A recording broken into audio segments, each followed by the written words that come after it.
Hi, this is Jonathan Geer, and you're listening to Voltz Supreme's Synth VGM Dream Stream Machine podcast.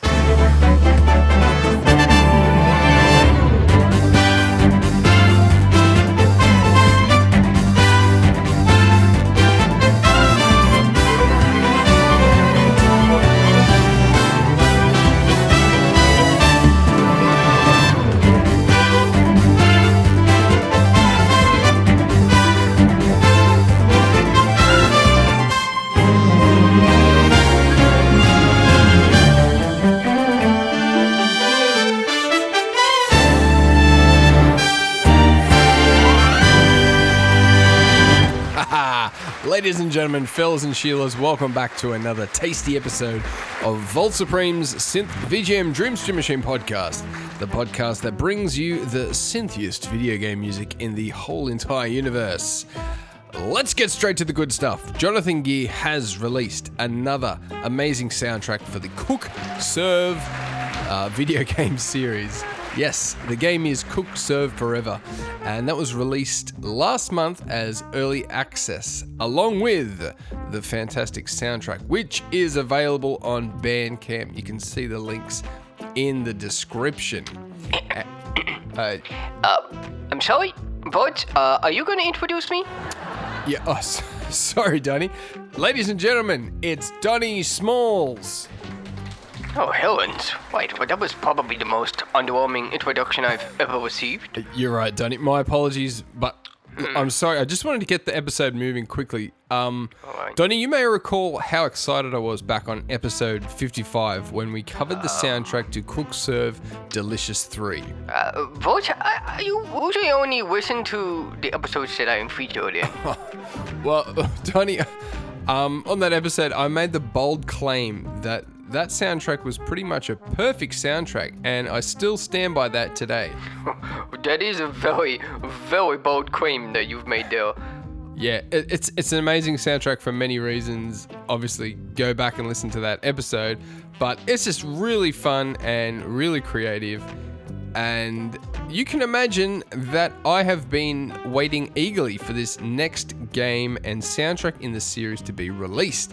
And, of course, it was inevitable that I was going to dedicate an episode to it. Yeah, well, Voltz, I'm not quite sure about this episode we're doing right here. I didn't receive a very good introduction in the beginning, and you expect me to have already understood all this information that you are giving me right now. Maybe one of your other guests might be more appropriate for this, like that chef. Oliver Ackhurst. No, he couldn't join us this time. There's some issues. Yeah, there's just some issues with him being in prison at the moment. So, yeah. Donnie, just stick with us. Look, the reason I've got you here is nothing other than just to purely enjoy this music with me. So, all right. Chill out, sit back, and let's get this episode back on the road again. So here we are. All right, crispy. Brand new music from Mr. Geer, and again, I'm very excited to share with you all some of my favorite tracks from this amazing soundtrack, but I'm also very excited to have Jonathan Geer himself join us on this episode. Not a live interview, but I'm very grateful that he took the time to record some answers to some questions I had about the soundtrack.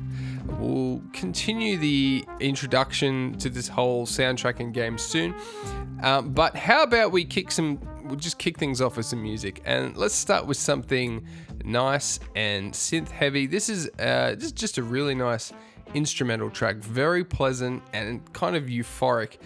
The song is composed to sound really positive and uplifting, but the production also gives it this really kind of up in the clouds, dreamy vibe that I really, really love. And I'm mainly thinking of all the really bubbly, delayed synth arpeggios and those really bright, shimmering bells. But folks, let's get this going. Please enjoy this track, Future Funk by Jonathan Geer from the game Cook Serve Forever.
How'd you like that, Donny?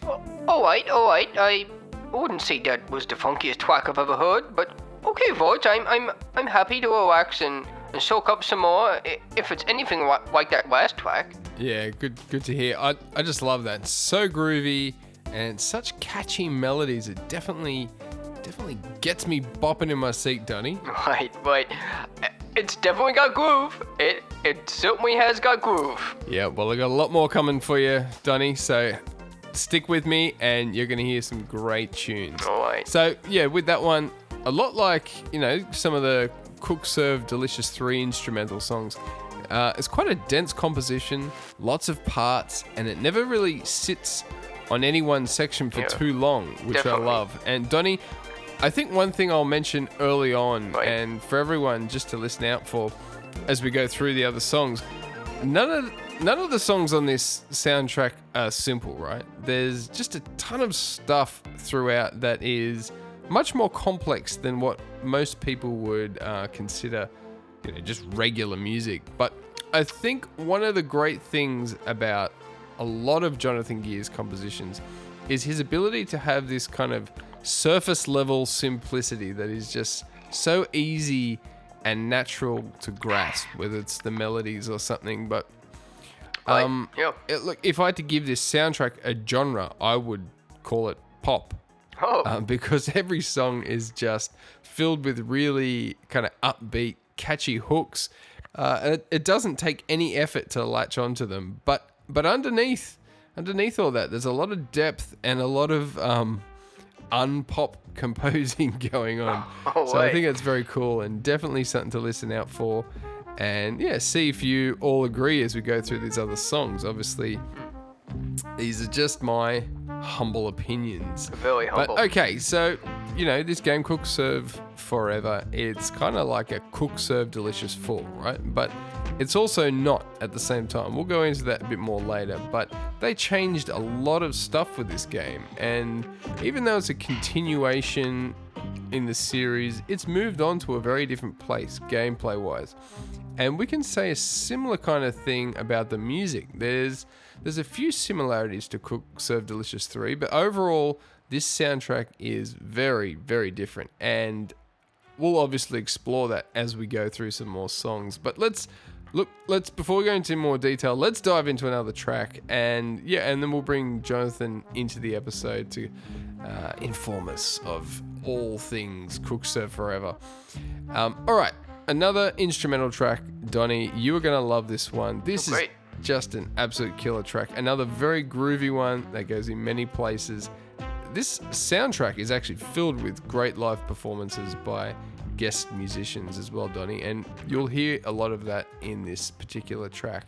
This is probably the closest you'll get to a classic Cook Serve Delicious sounding song, so here we go. This is Holy Mackerel.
an ending, Donnie. Oh, crispy.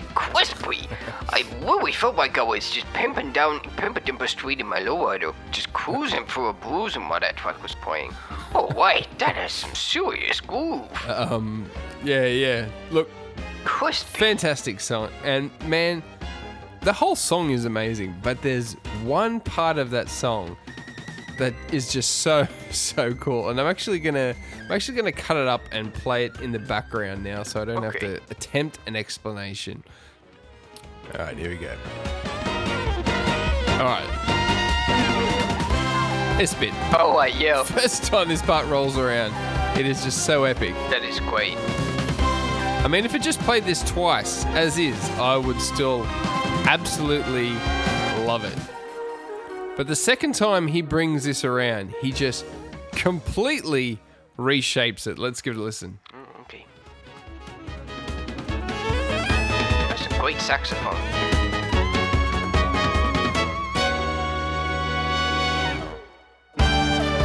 Oh, you're not kidding. Oh, that's so good. The melody notes are all different. The harmonies are just really wild and aggressive. All right, we'll hear it now. I don't even know how to discuss it. You can hear it for yourself. That is crispy. It's like the first time it comes around, I'm listening to some epic classic adventure film soundtrack. And then the next time it's this really wild jazz band. Just really, I don't know. I have my particular things that kind of get me excited, but in my mind, that's just brilliant. And I think it may even lose a bit of the effect when I just play them right next to each other like that. But in the song, when that second beat comes up, man, every time, so epic. And yeah, and then straight back to the groove. Right. Wait, now you play it again, I can really hear the crispiness about that right there. And you're right, it just gets really big and epic, and then when it's finished, quack, straight back to the groove, and we're just cruising down the street again. That's really... Voltz, I'm really starting to appreciate this cooking music. Yeah, good. I knew it wouldn't take long, Donnie. But look, we're about 17 minutes into this episode. I think it's time to bring Jonathan in. So, all right, I'll read the question that I sent to him, and we'll get his response. So, this is what I said. Let's step back a few years. Cook Serve Delicious 3 was supposed to be the air quotes final Cook Serve Delicious game. You've released what I consider to be an incredibly hard to top soundtrack. I assume you're contacted by David. David runs Vertigo Gaming, and he tells you they're doing another Cook Serve game. What goes through your head at this point? Excitement? Are you overwhelmed? How do you go about following up such an epic previous soundtrack? And what's it like working on Cook Serve type games compared to more traditional video game genres? Again, thank you, Jonathan Geer, for answering all the questions for us. I've been working with David for over a decade now, and he is hands down one of my favorite people to work with. So anytime he has a new project or a new game that I get to write a soundtrack for, I'm pretty much just 100% excited about it. And with Cook Serve Forever, it was the same thing. I was super excited to work on a new soundtrack with him. But I guess as I did get into working on it, I definitely had that thought in the back of my mind of, comparing it to CSD3 and like, oh my God, is it going to be as good? I need to top the last one. And so that thought was there. But at some point at the end of the day, I just had to, sit down and try to make the best music I could. And it did help that the Cook Serve Forever music, the direction we ended up going in for the game was quite a bit different than CSD3. So that definitely helped me stop making the comparison between the two so much. As far as how it differs to work on the Cook Serve games versus other games, for me, honestly, it usually comes down more to the developer and particular person or people that I'm working with rather than the genre of the game. That seems to influence, how the work goes more than the genre itself. because every developer is different in how they think about the music, how much direction they give you, how much they have their hands kind of in what you're doing, or how hands off they are, and how they communicate, and all that kind of stuff. So that makes a big difference. Yes, and from what I gather, listening to interviews and stuff like that, I think David gives Jonathan a lot of freedom, and that I think that definitely pays off. These soundtracks are just so interesting and unique. So let's get to another track.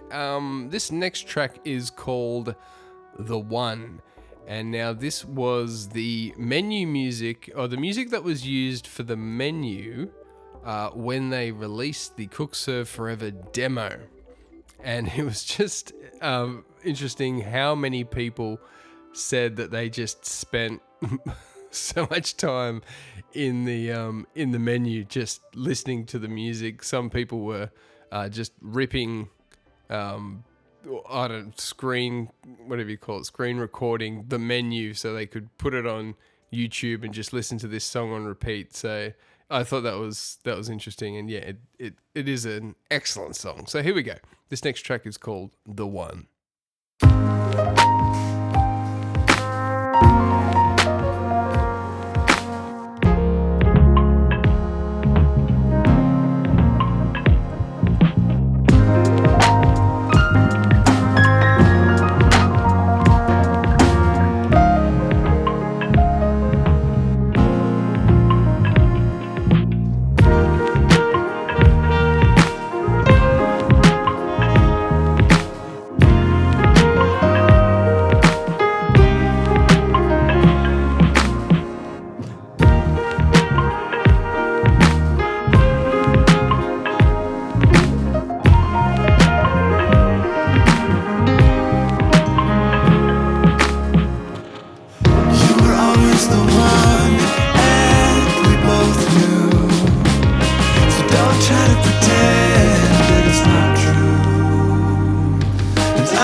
very nice.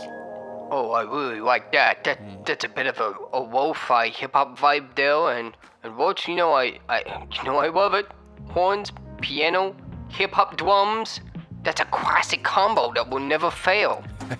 Yeah, some fantastic solos in there, especially Jonathan on the piano. It's really laid back all the way through, but gets really groovy during that solo. And I think I need to mention how good the bass playing is as well. I really enjoyed all the live bass that was played by Phil Spencer on this soundtrack. So excellent work by all the musicians. I think from memory, there's about 9 musicians, and you can read about who plays what on all the tracks on the Bandcamp, in the Bandcamp description. So that actually leads us to our next question that I asked Jonathan. Here's what I asked him. Before the momentum has kicked in, how are you setting up for this project, both mentally and physically? I'm thinking like DAW templates, instrument choices, stuff like that. You've also got about 9 guest musicians that play throughout a lot of this soundtrack. How does it differ going from a completely solo Cook Serve Delicious 3 soundtrack to one like this with so many other musicians? Does it have a big impact on how you write or approach the soundtrack? Usually in the beginning of most of my game soundtrack work, I just like to have a phase of pure experimentation and fun, just playing around with sounds, ideas, just different directions you can go in. Because that's the moment when, it's kind of this blank slate. And sure, you might have, hopefully, you probably have like some sort of idea, and the developer has kind of an idea of what they want to do.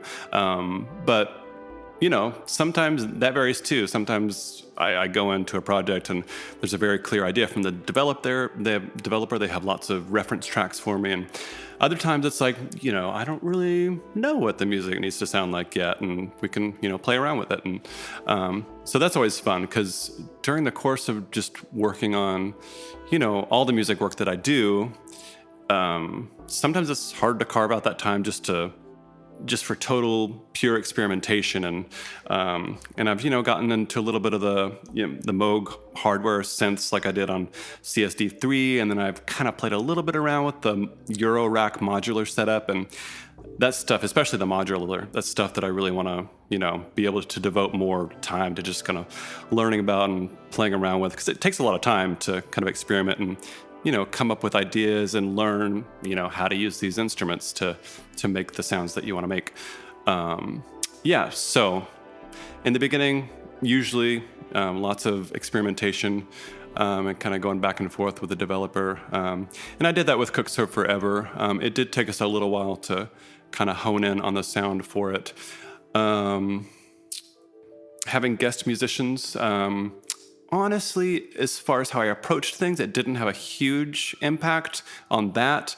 I mean, I would be working on a song and I would, have in my mind that, okay, this section here is going to be a trumpet solo or sax solo, some kind of instrumental solo.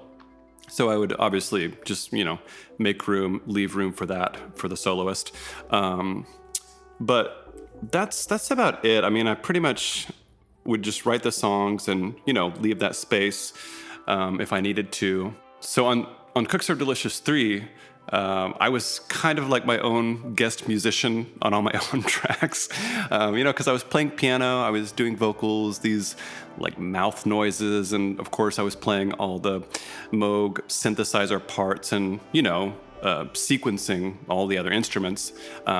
So while they weren't all live, some of it was, I guess, the same idea, but, and it did help, like almost all but a couple of the musicians that played on the Cook Serve Forever soundtrack were people I know, and musicians that I'd worked with and played with before. So I was familiar with them and their sound and what they would, bring to the track. So that made it easier to add in there and know what I was working with. Yeah, I love the sound of a nice blank slate for experimentation. I know for me personally that starting off projects by diving too quickly into reference material can be A real inspiration killer. But hey, after that, I feel we should play another track with guest musicians. But what I don't think we've mentioned yet is that one of the things that makes this soundtrack so unique, especially in the series of Cook Serve soundtracks, is it has so many vocal songs. I mean actual songs with English lyrics. We had lots of vocals in Cook Serve 3, which I absolutely loved, but only a few of them had, actual lyrics. With Cook Serve Forever, I think these songs with lyrics make up at least half of the soundtrack, which is pretty unusual for a video game. But again, that's one of the reasons why I love it so much. This is coming up. This is one of those vocal tracks, really nicely written, and I especially appreciate the great horn arrangements. Let's just get into it. This track is called Found from Cook Serve Forever by Jonathan Geer.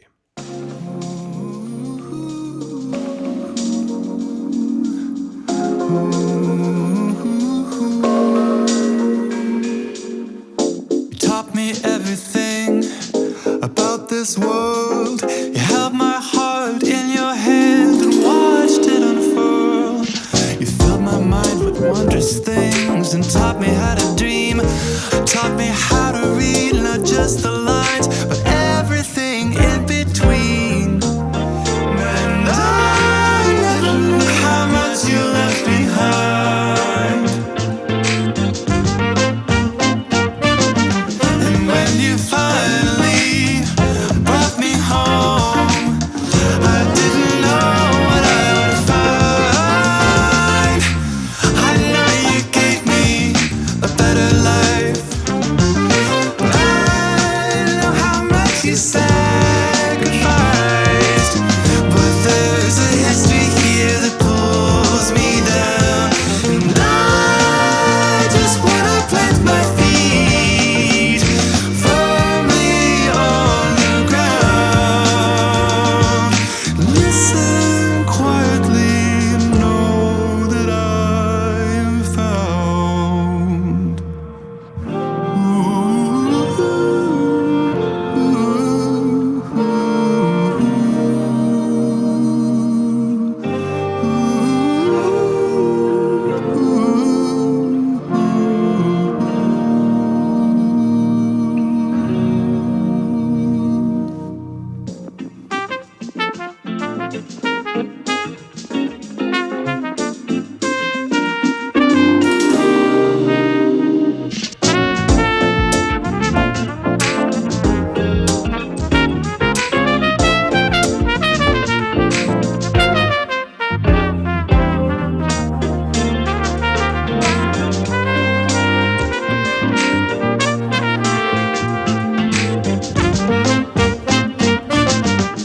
Oh, is this your dream or is it mine? Now I can't seem to find the line. I know you gave me a better life. I know how much you sacrificed, but there's a history here that pulls me down. And I just wanna plant my feet firmly on the ground. Listen quietly and know that I am found.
How nice is that?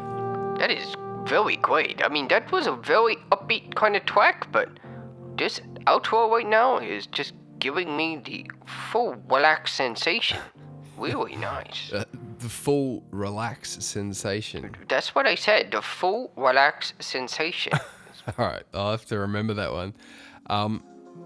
Donnie, as you can hear, like, that's just a really nice and cleverly written pop song. Like I said, there's this surface level simplicity that's quite easy to just grab the first time you hear it. But it's not a simple song. There's a lot of depth to that. But I came away. Well, how about we jump to our next question, hey, for Jonathan, because I kind of talk about what I was just about to say. So here we go. Let's just jump straight into the question that I asked him.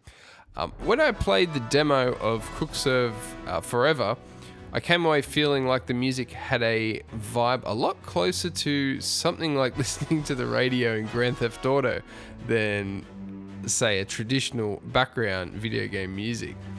And sure enough, when reading some Answer Anything Reddit posts by the dev team, David, the lead designer, actually mentioned this, and I'll quote him. For Cook Serve Forever, specifically, I told him, talking about Jonathan, we shouldn't do music to gameplay, but rather it should feel like music coming from a radio that's playing in the game. And he totally took that and ran with it in a way that I feel makes this the best soundtrack he's ever made. So again, that was David's quote. So yeah, again, me talking to Jonathan. So obviously you nailed that. How did this radio style change the way you approach the soundtrack? Did it give you certain liberties, such as trying some genres you wouldn't usually touch, or writing more personal lyrics that wouldn't usually find their way into a game? And ultimately, even though it's supposed to sound like listening to a radio, you're still making background music to gameplay, and it's still a video game soundtrack. So how did you get that balance right? Yeah, so the idea to just kind of have the music feel like somebody turned on a radio and we're listening to just these, different songs on the radio didn't come right at the beginning. I had already written a few songs. I think it was actually the song Heavenly Creatures after I wrote that. Because at first I had kind of started out writing, standard gameplay tracks and fast gameplay tracks, because that's kind of how we had divided it in the other Cook Serve games, having something that's a little more chill but still has energy, and then something that's really like frantic and manic, as you're trying to manage all your dishes. So we had kind of started out in that same direction with Cook Serve Forever, and then at some point, because of course I hadn't played any gameplay at all, and I'd seen like a little bit of concept art, when I'm starting to work on this music, so I don't really have any idea what the gameplay is going to be like. I knew it was going to be different. That's kind of all I knew, like when I first started. Yeah, we wrote a few with that kind of like mindset, and then at some point David was like, let's scrap the whole standard track, fast track kind of idea that we've, been doing for the 3 games. I think it was after the song that I wrote, Heavenly Creatures, where he was just like, yeah, I love that. Just do more stuff like that. I was still kind of, trying to get the vibe and the whole idea of the music for the game. And that really helped when he was just like, this is perfect. Go with that. I love that sound. More like this, please. And I think that's when he had kind of talked about, having it sound like these songs just playing on the radio. And the radio in the future, I guess, is apparently what he said. So that helped a lot. And it's still kind of like wild to me that I ended up writing a lot of these, not all of them, but a handful of these songs did have pretty personal lyrics, like kind of straight out of my life, especially Heavenly Creatures. It's not like 100% true to life, but I did drive an old Chevette, was one of my first cars growing up, and I grew up in a real conservative town that was definitely not okay with me being gay, and so it's really cool to be able to create these songs for a cooking game of all things. That's still kind of blows my mind. And as far as the idea of still making it background music for gameplay, honestly, once David kind of gave me the go-ahead to just write these songs, and we found the sound that we wanted for the game, I didn't really honestly think about too much about like, oh, is this going to work with gameplay? Because I still had kind of no idea what the gameplay was going to be, and it was just kind of a trust thing between me and David. Like, okay, if you're telling me this is going to work with the game and it's good and you love this sound, I'm going to roll with it and just write these songs and do more like that. So that was kind of nice. It was kind of freeing not to, really have to think about that, which just sounds strange, but but I think it worked out okay in the end. I think it certainly did as well. You mentioned the song Heavenly Creatures, so let's play that next. I was going to play it regardless of whether or not he mentioned it. It really is an amazing song, and the more I listen to it, the more I seem to like it. And that's the same with a lot of the songs on this soundtrack. Again, very difficult soundtrack to try to distill into a track list for a podcast. Every song is amazing. Every song has got, something special that, could be played. But hey, I'm just doing what I can. And even now, as I'm putting this podcast together, I'm flipping all the songs around. Flipping it up in the truck. Changing them up. But anyway, this song, Heavenly Creatures, it's got such a powerful chorus. And, even though I'm aware of Jonathan's personal experience and how he said the lyrics are very personal, the lyrics really kind of fascinate me and seem really cleverly written so that they can be interpreted in more than just one way. Like, I don't know if it's intentional, but some of the lyrics you could interpret from like a materialist's perspective, the whole idea of us being or coming from stardust, or you could approach it from completely different perspective, from the religious perspective, that we're all made by God and in his image. But I guess, that's the beauty of good lyrics. Different people can get different things from the same words. And I'll quickly mention that I think all of Jonathan's lyrics are kind of like that on this soundtrack. There's a lot of positivity in these songs that pretty much anyone can just take a hold of. And I think that's really cool. Very well done. But let's get to the song. I absolutely love this, and it's cool to know that it's a song that possibly shifted things towards being more of a song-based soundtrack. So here we go. This is Heavenly Creatures by Jonathan Geer.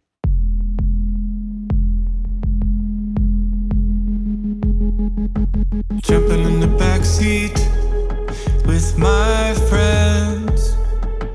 This could be the night where it all begins. Driving downtown in my old Chevette, but I don't even care. You can make fun of it, 'cause I finally feel free out here on my own. Nothing to hold me down, no fire and brimstone. Stumbling through the streets under the phosphorescent glow, when we hear the thunder from down here below. And as the rain falls, our hearts beat like a drum, an echo, a call, reminding us where we came from. We came from the stars, came from the light and from the dark. Something from afar, it carried us here and left its mark. We are heavenly creatures and glorious works of art.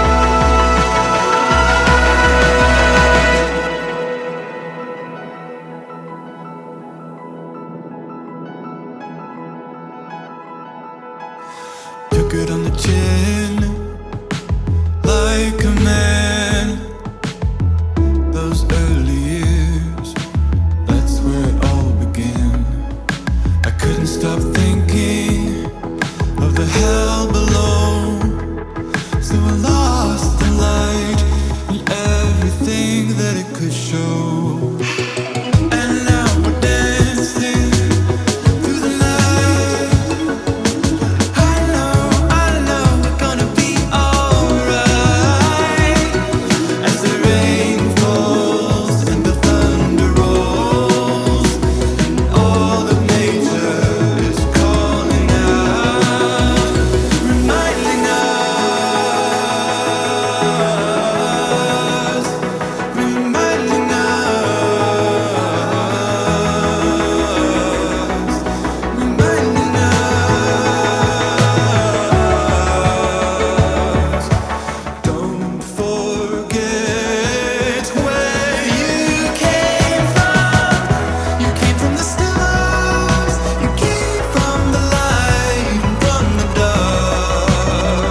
was great. Yeah, that is a fantastic track. Powerful chorus and vocals, and again, just like everything on this soundtrack, really interesting production. Not necessarily in a weird or quirky way, maybe like Cook Serve Delicious 3 was, but it's just a kind of fun mix of familiar and experimental. I guess a lot comes down to Jonathan Geer's style, but you could also put it down a little bit to the fact that it's it's kind of pop music within a video game soundtrack.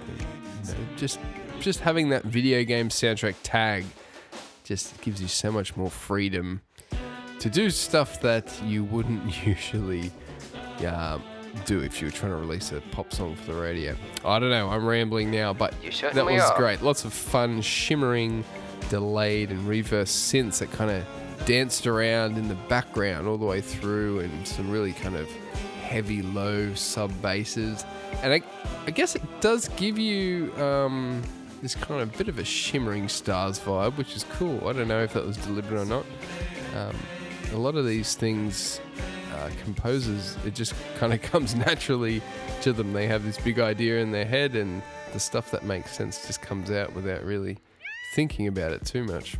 Voltz, yeah, there was a great feeling of shimmering through that whole track. But Voltz, I have very powerful subwoofer system here. I like my hip hop raw and raging. You know that, right? Yeah. But that first song, when it first started and those sub basses started rumbling my whole apartment, I was just getting prepared for a rough and tough trap beat to drop. But I ended up quite enjoying that whole track, and it certainly had a lot of darkness in the voices that contrasted quite nicely with the rest of the track. It's very nice and very crispy.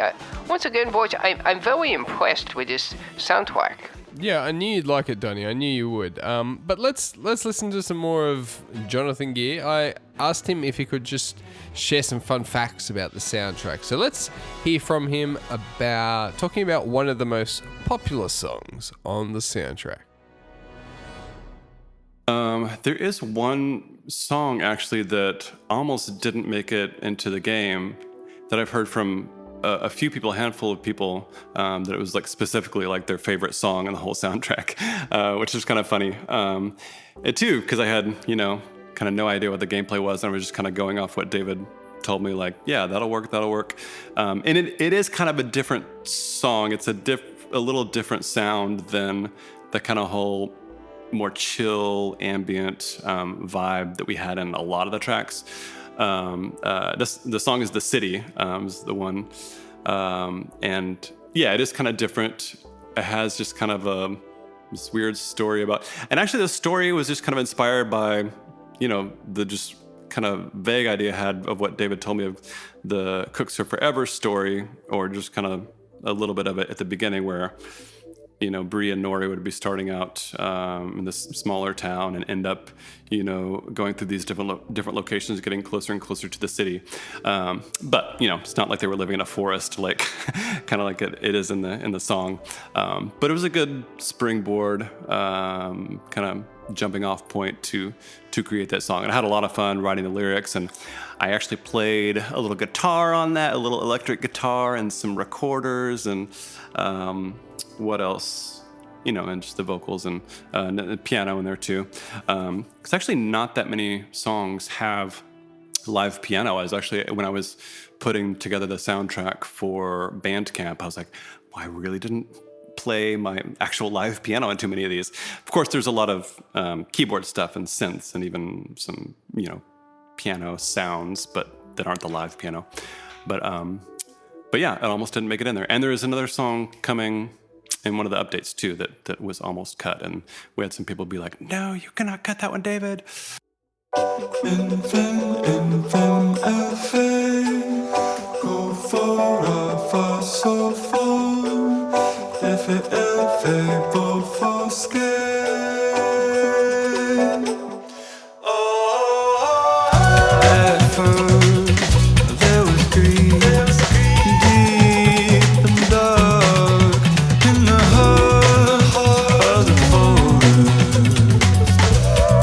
Pale Byzantine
the city.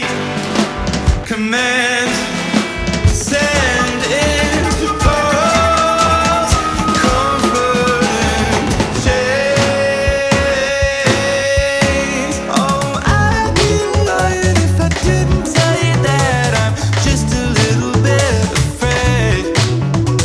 Afraid this beautiful city's gonna sink its little claws into my brain. With every breath we take, and every move we make, we're never gonna escape from the city now. We traded with the concrete, traded the colors of the forest floor for your neon lights. We're never gonna escape from the city now. Traded in the open skies for a little light in a high rise.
All right, how fun is that? Oh, that's very nice. That bass guitar is some real crispy cheddar cheese right there. Yeah. White now. White on the one. That groove is all spread out like butter. Super yep. creamy and just pop to your drop, baby. Oh, white. Yeah. Yeah, really That's fun great. track. Sorry, what was that? I said that's great. Just great. Yeah. Really great. So many cool little parts, and quite different to the others, but still a big, uplifting and kind of hooky chorus. Definitely a lot more experimental. That one, I reckon. The pace and the rhythm is really pretty unpredictable. You've got that verse that just kind of suddenly shifts to the triplets, Yeah. and then it really doesn't straighten up until it gets back to the chorus or maybe the pre-chorus. And you know, as good as that whole song is, my favorite part is probably the outro, the funky bass, and I assume that's Jonathan just spitting away into that recorder, super fun and groovy, and those synths in the outro just so dreamy. So yeah, there's a whole instrumental song worth of stuff just in that ending alone. So yeah, overall really fantastic track. I can see why. Well, I'm actually surprised that is one of the favorite tracks, but no doubt I can see why people love it. And the vocals, they're really telling a story, and it's a lot of fun. And that actually takes us to our next fun fact from Jonathan. We'll let him take it away. Yeah, another interesting kind of tidbit. Since I started composing music, I started around when I started taking piano lessons around 10 years old. I started just playing around with ideas, and I loved film scores. I majored in film scoring in college. But when I was a kid, like in junior high and high school, I would read books and then write these, my air quotes, soundtracks to these books that I really loved.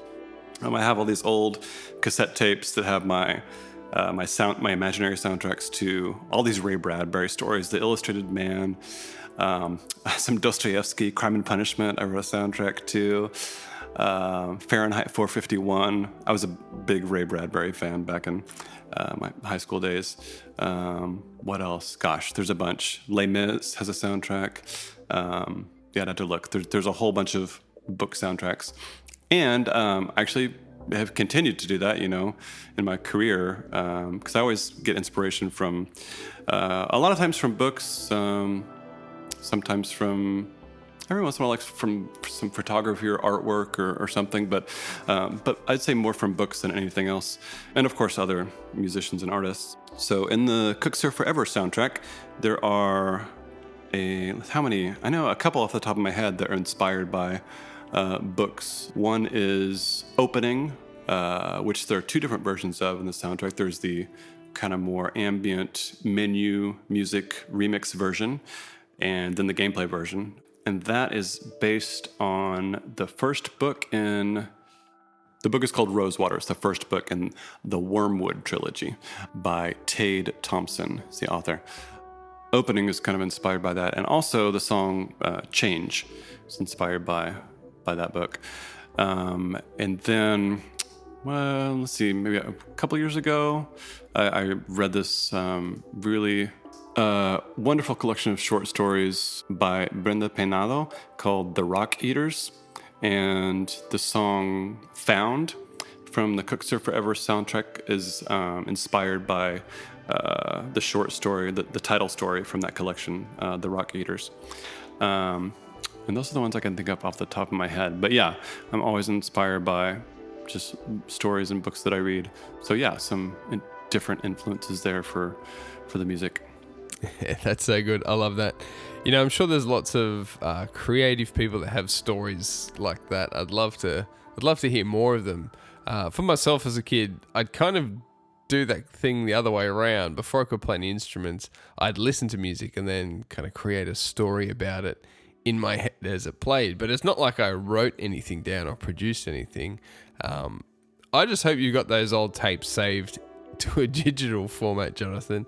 You don't want to lose those. That just sounds excellent. A lot of fun. Cool thing to visit, tens of years later, dig up that old soundtrack you did as a kid. Great stuff.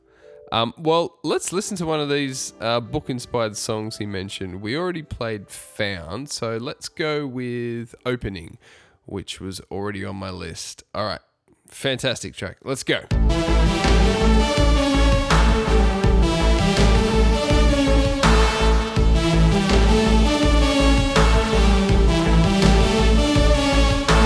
Drove 10,000 miles through desert, field, and town. Gone through many trials, and I won't let it wear me down. I sailed the 7 seas, no wind at my back, no land, no trees, the sky slays black, just me and my disease. We've traveled so far to be free, to be free.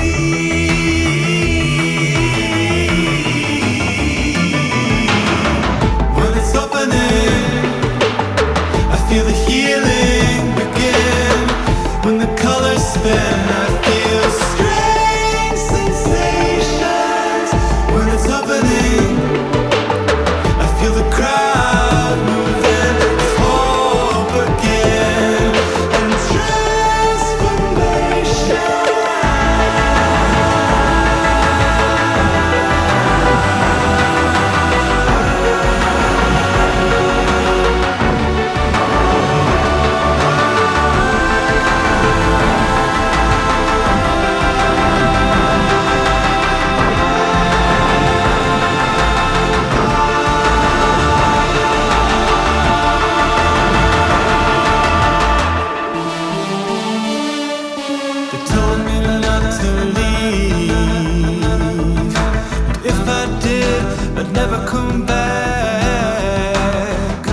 So good. What an original video game soundtrack. And what a unique Jonathan Geer cook serve game soundtrack.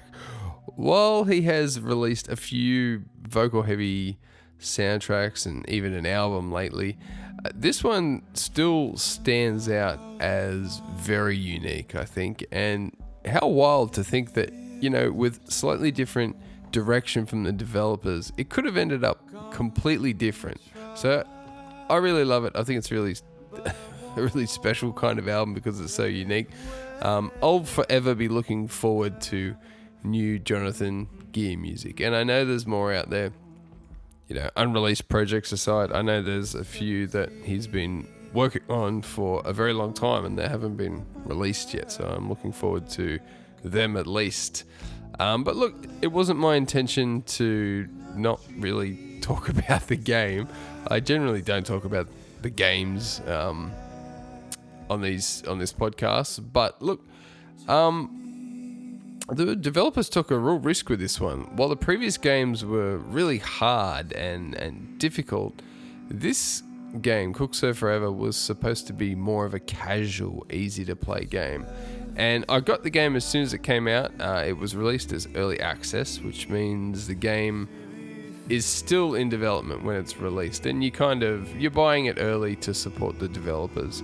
And look, unfortunately, it received mixed reviews when it got released. I think most aspects of the game are pretty amazing, and I think most people are quite open about how great some of the aspects of this game are. Obviously, the music and the visuals are fantastic. There's some nice story elements to it, and even the gameplay is pretty fun. But I think it's a case of being just too easy for fans of the original games, and probably is still a bit lacking for people like me during these early stages of development. But I asked Jonathan about the early access side of things, so let's check out what he had to say, and I'll just read my question first. So, this is what I said. This is what I asked. The soundtrack was released at the same time the game was released as early access.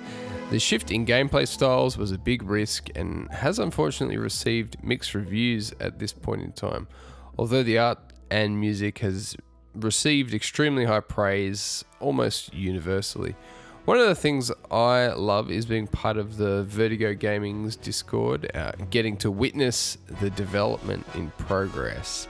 The team is very humble. They listen to critiques, they take them on board, and although there must be some level of discouragement, they appear to be funneling it all into further development in order to make the game as good as possible as they work towards version 1.0. They said from the start that they had a lot more content in mind for the final release.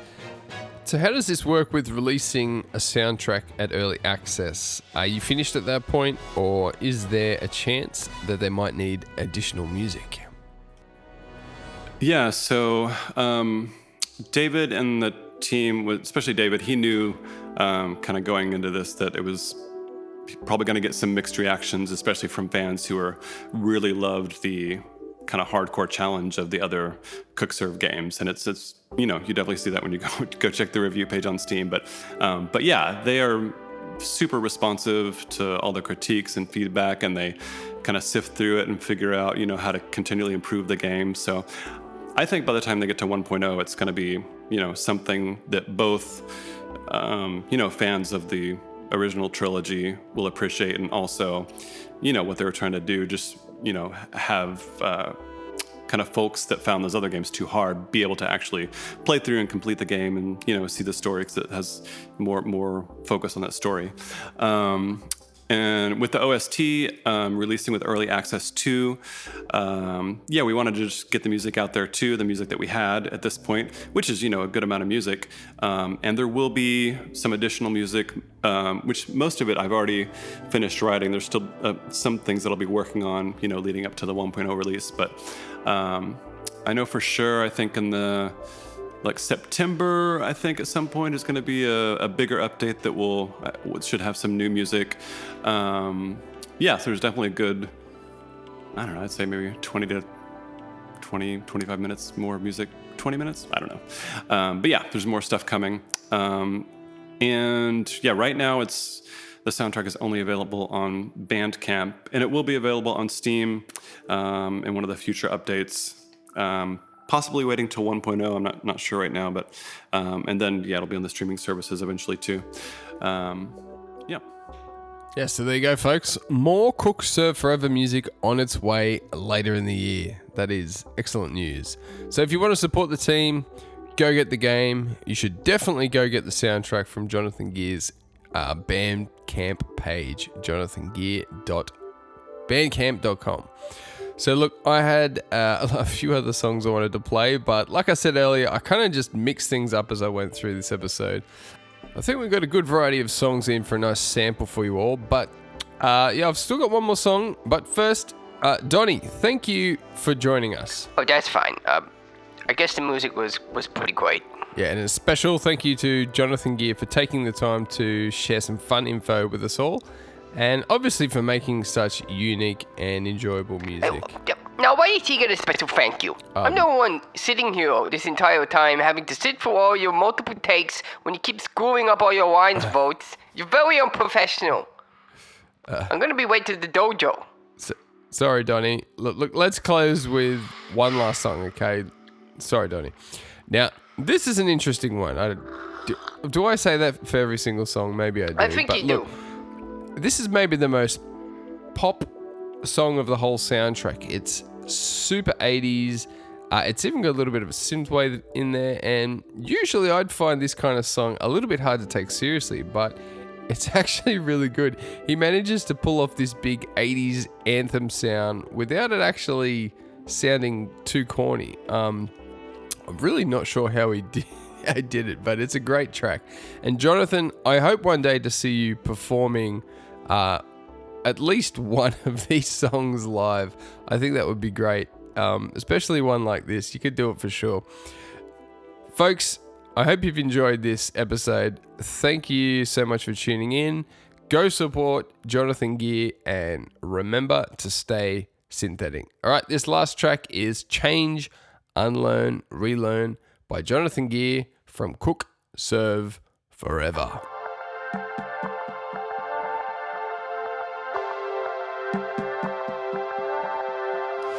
What did it ever feel like? A gentle breeze, the leaves of grass, swaying trees and starlight. The little loves that used to tug on your weary heartstrings have drifted